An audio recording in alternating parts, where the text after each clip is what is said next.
리플 XRP를 팔았는데 여기서 난 수익의 일부를 국가 국세청에다가 세금으로 낸다면 어떻게 될까요? 이제부터는 이런 일이 현실로 일어나게 될 것으로 전망이 되고, 이번 영상 통해서 국세청에서 전달된 코인 시장 과세 관련 속보, 과연 우리가 리플 XRP를 팔았을 때 어떤 시나리오로 진행이 되는지 자세하게 설명드려 보도록 하겠습니다. 이 투자자들이 가장 궁금해하는 것은 딱 한 가지일 거예요.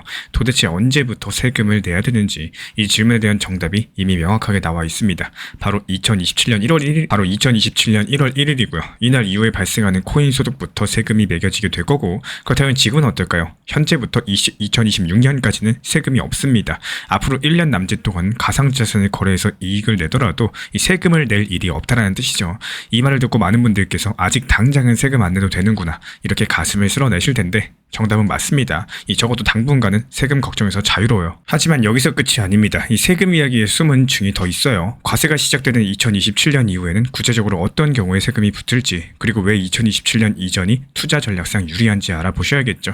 하나씩 쉽게 풀어드려 보자면은, 먼저 어떤 경우에 세금을 내게 될까요? 원칙은 간단합니다. 가상자산으로 소득이 발생하면 과세 대상이 되고요. 한번 예시를 들어가지고 설명드려보자면, 제가 XRP를 샀다가 가격이 올라서 매도했다면 팔아서 생긴 이득에 대해서 세금이 붙습니다. 또 제가 비트코인을 친구에게 빌려주고 이자를 받았다면 그 이자 소득에서도 세금이 매겨져요. 심지어 XRP를 이더리움으로 스왑해가지고 차익이 생겼다면 그 차익도 역시 마찬가지로 과세 대상입니다. 즉 코인을 팔든 빌려주든 이 다른 코인과 바꾸든 이런 것들로 인해서 돈을 벌었다면 모두 다 세금 대상이라는 얘기겠죠. 한 가지 참고로, 이 게임 아이템이나 쿠폰 같은 것들은 법적으로 가상자산이 아니기 때문에 이런 것들을 팔아가지고 번 돈은 해당이 되지가 않습니다. 그리고 이 다음은 세율이 얼마나 되나요? 라는 부분인데요. 다행하게도 처음부터 모든 이득에 세금을 매기는 건 아닙니다. 이 정부가 연 250만원까지는 비과세 혜택을 주고요. 1년 동안 코인으로 번 돈이 250만원 이하이면 세금을 한 푼도 안 내도 됩니다. 그리고 250만원을 넘는 이익에 대해서만 20%가량의 세율로 세금을 내게 됩니다. 예를 들어가지고 연간으로 따졌을 때 코인으로 500만원을 벌었다면 그 중에 250만원까지는 세금이 없고요. 초과한 250만원에 대해서만 20% 과세가 되는 거예요. 대략 50만원 정도 세금을 내는 셈이겠죠. 만약에 연간 수익이 200만원이라면 250만원이 안 되니까 세금이 아예 없는 겁니다. 이런 구조이기 때문에 여기서 소액 투자자분들은 세금 부담이 크지 않을 수가 있겠습니다. 그렇다면 과세 금액을 어떻게 계산할 수 있을까요? 이런 부분도 궁금하실 겁니다. 내가 코인을 사고 판 순이익에 대해서 과세하는데 여기서 계산식은 이렇습니다. 이 과세 대상 이익은 매도 금액 빼기 매수 금액 플러스 수수료 같은 비용들입니다. 즉 내가 매도했을 때 받은 돈에서 이 코인 살 때 들인 돈과 수수료를 뺀 금액이 바로 이득이 되는 겁니다. 이해 안 되시는 분들은 다시 한번 돌려보시고요. 그런데 코인을 여러 번 나눠 사기도 하기 때문에, 그래서 어떤 가격을 기준으로 이득을 계산할지가 상당히 중요합니다. 이 거래소에서 거래한 부분은 매입 단가를 이동평균법으로 계산하고, 장외에서 거래한 거는 선입선출법으로 계산을 해요. 복잡해 보이지만 쉽게 말씀드리자면요, 거래소 안에서는 매수할 때마다 평균 단가를 갱신해서 그 평균 가격 기준으로 이득을 계산을 하고요. 거래소 바깥에서는 개인 지갑끼리 거래한 거는 먼저 산 코인부터 판 걸로 간주해서 계산한다는 뜻입니다. 이게 일반 투자자분들 거래 대부분을 국내 거래소에서 하실 테니까 이동평균으로 손익을 따진다고 이해하시면 되는 겁니다. 여기서 아주 중요한 특례 규정이 하나 있습니다. 바로 2027년 전에 이미 보유한 코인에 대한 취득 가액 우대인데요. 이게 무슨 말이냐? 2027년 이전부터 갖고 있던 가상자산은 나중에 매도할 때 구매가를 특별하게 인정을 해준다는 겁니다.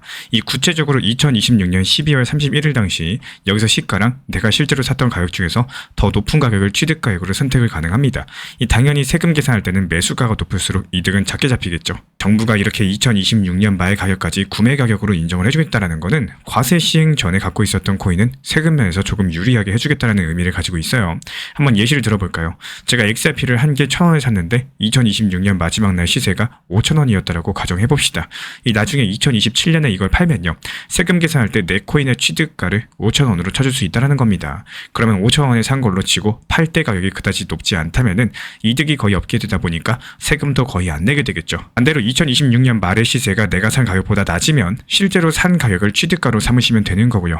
2027년 전에 미리 사둔 코인은 나중에 세금 계산할 때 유리한 기준가를 적용받을 수 있다는 점 반드시 기억해 주시기 바랍니다. 그렇다면 세금 신고는 언제 어떻게 해야 되나 궁금하실 텐데요. 이 부분도 한번 알아두셔야겠습니다. 가상자산 소득에 대한 세금은 매년 5월 1일부터 5월 31일 사이에 하게 됩니다. 종합소득세 신고 기간이죠. 다만 코인 소득은 다른 근로소득 같은 것들과 합산하지 않고 분리과세로서 따로 계산됩니다. 쉽게 말씀드려서 월급세랑 따로 코인만 떼어서 신고하는 방법입니다. 구체적으로 주식 양도세 신고랑 비슷하게 홈 킨텍스 통해서 내시면 되는 거고, 또 기억하셔야 되는 거는 국내 거래소뿐만 아니라 해외 거래소에서 이 거래한 내역들도 모두 신고 대상이라는 점입니다.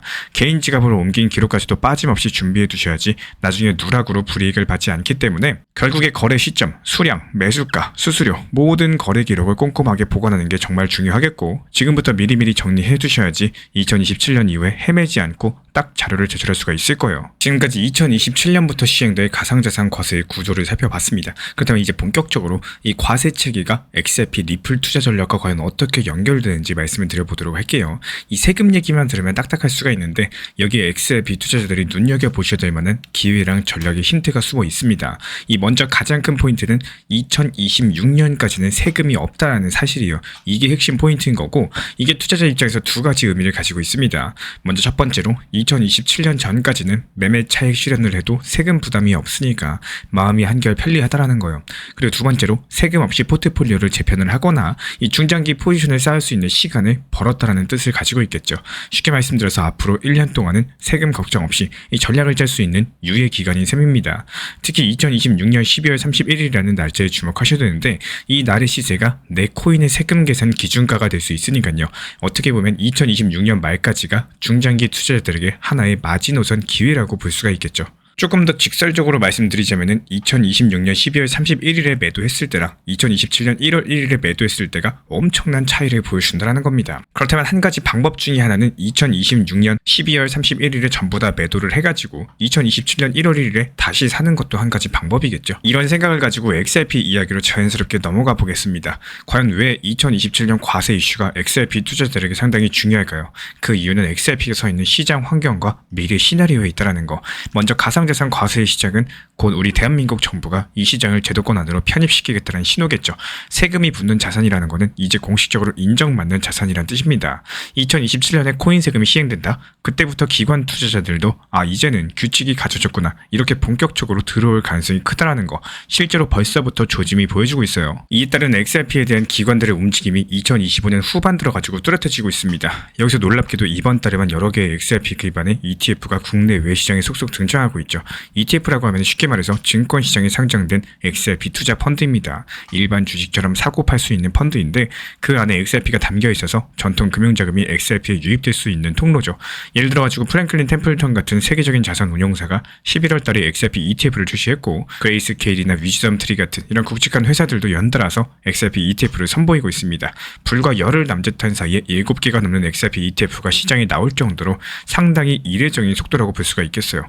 그만큼 기관 자금이 XRP에 관심을 두기 시작했다는 의미겠죠. ETF가 등장하면 펀드에서 실제 XRP를 매수해서 보유해야 되기 때문에 XRP 수요가 꾸준하게 늘어나는 효과도 기대가 되고 있습니다. 그리고 XRP 네트워크의 실제 활용도 빠르게 확대가 되고 있어요. 리플사가 올해 출시한 미국 달러 연동 스테이블코인 RLUSD를 들어보셨나요? 리플 레저 위에서 달러랑 1대1로 연동되는 코인인데요. 올해 초에 처음으로 나왔는데 벌써 시가총액 10억 달러를 넘겼다는 소식도 있습니다.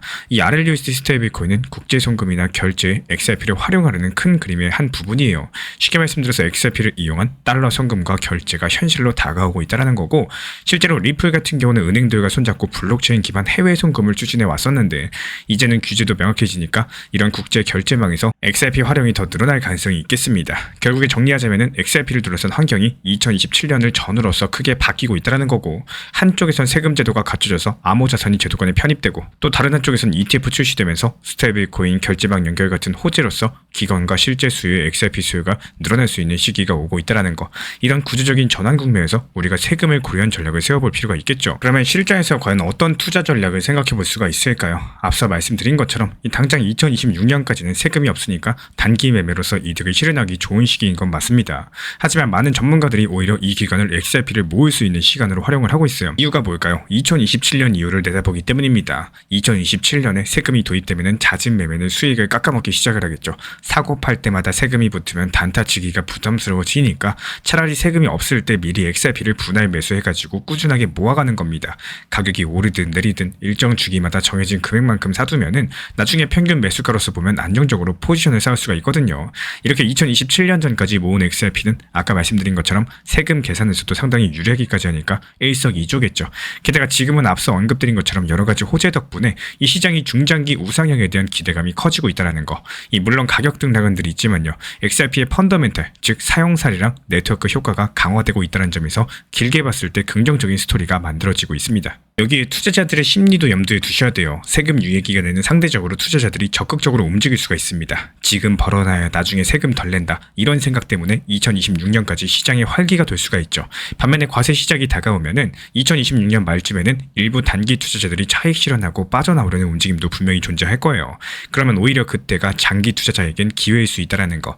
이 남들이 2026년 말에 세금 신경 쓰면서 팔 때 나는 오히려 그 가격을 기준가로서 삼아서 그 이유를 대비할 수 있으니까요. 이런 식으로 한 발 앞서 생각해 보면은 남들이 두려워할 때 전략적으로 움직일 수가 있을 겁니다. 그렇다면 이제 마무리하면서 반드시 기억하셔야 될 포인트들 짚어보겠습니다. 우선 2027년부터는 가상자산 소득에 세금이 붙는다는 거 큰 전환점을 잊지 마세요. 그리고 2026년까지는 세금이 없다는 거 이것도 중요합니다. 이 두 가지 사실만으로도 시장의 흐름과 심리가 달라질 수가 있기 때문에 여기서 또 한 가지 이 모든 거래 기록을 남겨두세요. 매수 날짜, 수량, 가격, 거래소 수수료까지 이 빠짐없이 정리해두는 습관이 반드시 필요합니다. 나중에 세금 신고할 때 이것만큼 중요한 게 없거든요. 특히 여러 가지 거래소를 쓰시거나 해외 거래소, 개인 지갑 이런 것들 이용하신다면 더욱더 꼼꼼히 챙길 줄 아셔야 됩니다. 그리고 코인 간의 교환이나 대여도 과세 대상이란 점 항상 염두에 두셔야 돼요. 괜히 이거 현금화한 게 아니니까 세금 없겠지 이렇게 생각하셨다가 나중에 낭패 볼 수가 있습니다. 마지막으로 XRP 투자에 대한 제 개인적인 인사이트를 덧붙이자면 2027년까지 남은 기간은 이 두려움의 시간이 아니라 준비의 시간이라는 겁니다. 과세가 시작되면 제도권 자금이 들어오는 동시에 우리 같은 개인 투자자는 세금을 신경 써야 되는 새로운 국면을 맞게 될 겁니다. 이런 변화가 오기 전에 본인만의 원칙을 가지고 대비하신다면은 2027년 이후에도 흔들림 없이 이 투자 여정을 이어가실 수가 있을 겁니다. 결국에 지금부터 2년은 공포가 아니라 준비의 시간이라는 거 반드시 기억해 주시기 바랍니다. 리플 XRP랑 관련된 실시간 매수 매도 타점과 속보들 우리 신사 채널 차원에서 모니터링 중에 있고요. 이에 따른 단기 반등 타점에서 빠르게 브리핑 도움 드리고 있기 때문에 우리 신사 채널을 구독해 주신 분들 중에서 실시간 커뮤니티방 입장 원하시는 분들은 현재 보이는 번호로 문자 신청 주시면 입장 도움 드리겠습니다. 기관과 공포가 가장 짙어질 때가 오히려 가장 가벼운 마음으로 기회를 잡아야 되는 순간일 겁니다. 요즘에 제 영상 댓글을 보면요. 예전과는 확실히 다른 기운들이 느껴집니다. 리플에 대한 불안, 공포, 비관적인 예측들 눈에 띄게 많아지고 있고 더 자극적으로 변화하고 심지어 서로 경쟁하는 것처럼 더 떨어진다라는 말만 쏟아지는 시기죠. 리또 속이네, 리플 2,000원 간다는 둥, 1,000원까지 붕괴된다는 둥 여러 가지 같은 말들이 한꺼번에 몰려나오는 분위기들. 사실 이런 흐름은 시장을 오래 보신 분들이라면 어디서 많이 보신 장면일 겁니다. 저점 근처에서 반복적으로 나타나는 현상이에요. 이 투자 시장이 한 방에 스프린트처럼 치고 나가는 싸움이 아니라 끝을 알 수 없는 마라톤과도 같습니다. 장거리 달리기 할 때 누군가는 어깨에 불안이라는 짐, 또 남의 말이라는 짐, 이런 혹시 또 떨어지면 어떡하지라는 걱정이라는 짐까지 한꺼번에 모든 짐을 짊어지고 뛰려고 하십니다. 그런데 이렇게 무거운 짐을 들고 달리면 조금만 길이 험해져도 금방 지치고 멈추고 돌아가고 싶은 마음이 들 수밖에 없겠죠. 반대로 내 걸음에 맞는 가벼운 러닝화를 신고 호흡을 일정하게 유지하면서 조급함이 없이 천천히 가는 사람들 결국에 가장 멀리 가게 되실 겁니다. 이 투자라는 것도 똑같습니다. 남들이 하는 말, 부정적인 분위기, 공포감까지도 모두 다 짊어지면은 그 순간부터 시장을 제대로 볼 수가 없다라는 거예요. 진짜로 오래가는 투자자는 내 기준과 내 원칙, 내 계획만 챙기면서 불필요한 잡음을 과감하게 내려놓는 사람들입니다. 그리고 시장은 늘 잔인할 만큼 규칙적이에요. 가장 무겁게 느껴지는 시기, 가장 많은 사람들이 비관을 외치고 끝났다라는 말이 넘쳐날 때 그때가 바로 반등이 시작되는 자리일 가능성이 높겠죠. 우리는 이미 여러 번 경험을 했습니다. 이 최악이라고 느껴졌던 시기가 누군가에게는 가장 좋은 매수 타점이었고요. 그때 꾸준하게 모아가신 분들만이 다음 상승에서 미소를 지었습니다. 그래서 지금처럼 시끄럽고 혼란스럽고 전체 분위기가 흐릿하게 느껴지는 순간 이럴 때일수록 남의 말을 등에 업고 흔들릴 필요가 없다라는 거. 오히려 그 짐을 내려놓으시고 내 마음을 가볍게 만든 상태에서 시장을 바라보는 게 훨씬 더 유리합니다. 결국에 투자에서 살아남는 사람은 반등을 예측하는 사람이 아니라 반등이 왔을 때 준비가 되어 있는 사람입니다. 조급함을 덜어내고 두려움을 내려놓으시면서 가벼운 마음으로 원칙을 지키는 사람. 이 시장은 늘 그렇습니다. 가장 어둡다라고 느껴질 때 가장 조용하게 아침을 준비하니까요. 현재 제가 안내드리고 있는 정보방 입장에 대해서 관심이 있으신 분들이 최근에 많아지셨습니다. 간단하게 한번 설명드려 보도록 하겠습니다. 먼저 항상 무슨 일이 있어도 업비트, 빗썸, 현물 매매로서만 안내드리고 있기 때문에 원칙 매매를 잘 활용하시는 것들을 추천을 드려요. 이 세 가지 방으로서 안내를 드리고 안내드리고 있는데요. 첫 번째로 가장 구독자분들께서 관심 있어 하시는 리플 전용방입니다. 리플 전용방에서는 말 그대로 리플에 대해서 집중적으로 단기 고점과 저점, 그리고 장기적인 관점에 대한 타점과 리플에 대한 시장 브리핑을 안내드리는 방이고요. 이 리플 전용방에서 안내드리고 있는 정보방 타점으로 단기 고점과 단기 저점에 대한 타점을 활용을 하시되, 신경 쓰는 매매가 아니라 목표가에 미리 걸어놓고 미국 시장이 활발한 새벽 시간대 혹은 업무 시간대도 신경 안 쓰면서 수익 실현과 저점 추가 매수 타점을 활용하는 방향으로서 안내 도움 드리고 있어요. 리플을 무조건 장기적으로만 보는 게 아니라 메인 비중은 장기적으로 보유하시되 일부 비중은 단기 고점과 저점을 살려가면서 비중과 수량을 늘려나가고 평균 단가를 낮추는 전략으로서 운영하시는 것들을 항상 추천을 드립니다. 그리고 두 번째로 단기 타점의 종합방입니다. 리플을 몰빵으로 장기적으로만 보유하다 보면 결국에 시장의 흐름을 놓치게 되기 때문에 적당한 알트코인들을 비중을 활용하시면서 적극적으로 투자 전략으로 살려나가는 게 정말 중요합니다. 예를 들어가지고 좋은 엔진의 리플 코인을 보유했으면은 그 엔진이 잘 활용될 수 있도록 좋은 기름과 엔진 오일의 역할이라고 생각을 하시면 되는 거예요. 안내드리고 있는 단기 타점의 목표 타점, 성향은 말 그대로 단기적으로만 접근하시는 걸 항상 추천을 드리고 있습니다. 간혹 지금 시장이 안 좋은 단기적인 알트코인이 가능하냐 이렇게 생각하시는 분들도 계신데요. 지금 시장에서 단기 타점이 불안하다라고 느끼시거나 알트코인을 공략하는 게 맞나 이렇게 생각하시는 가장 큰 이유 중에 하나는 시장의 테마에 맞는 코인이 아니라 이미 급등이 나왔거나 주목을 받고 있지 못한 코인들을 공략을 하거나, 혹은 목표 타점이 비정상적으로 높거나, 혹은 순간적으로 움직임이 나올 수 있는 단기 고점의 타점을 찾지 못해서라고 생각을 해요. 결국에 투자 시장은 순환적으로만 흘러가기에 적당한 알트코인들을 비중에 맞춰가지고 병행하면서 여기서 나온 수익들로 리플의 단기 저점 매수의 계획을 통해 가지고 하나의 톱니바퀴처럼 움직이도록 내 포트폴리오를 구성을 할 줄 아셔야 됩니다. 타점은 말 그대로 단기 타점답게 수익 실현하고 나면 사실 그 이후에 더 상승하던 떨어지던 크게 신경 쓸 필요가 없겠죠. 시간 또한 바빠가지고 걱정할 필요가 없는 게, 항상 말씀드린 이 목표 타점에 미리 걸어두면은 신경을 쓸 필요가 없다는 점을 반드시 생각을 하셔야 됩니다. 그리고 세 번째로는 종합 브리핑방인데요. 중요할 수 있는 속보, 시장 브리핑에 대한 핵심 내용들을 전달드리면서 시장이 어떻게 흘러가고 앞으로의 시장이 어떻게 움직일까, 이런 중요 핵심 내용 같은 것들을 전달드릴 뿐만 아니라 메이저 코인과 그리고 스윙과 중장기적인 타점에 대해서 안내드리면서 단기적 관점보다는 조금 보유 기간이 있다라고 하더라도 목표 타점 자체를 높게 보는 방향으로서 안내드리고 있는 방입니다. 대표적으로 최근에 도지코인에 대해서도 목표 타점을 높게 276원의 종합 브리핑방에서 타점 안내드리면서 여유롭게 약 5일 정도 보유하면서요. 도지코인이 상승이 연달아 나오고 있을 때 오히려 과감하게 370원의 목표 타점을 안내드렸습니다. 이렇게 상승이 잘 나오고 있을 때는 대부분 여기서 더 오르는 게 아닌가 이렇게 생각을 하시는 분들이 많이 계시겠지만, 항상 적당한 고점에서 수익 실현하는 것들을 목표로 잡는 게 정말 중요하다고 말씀을 드려요.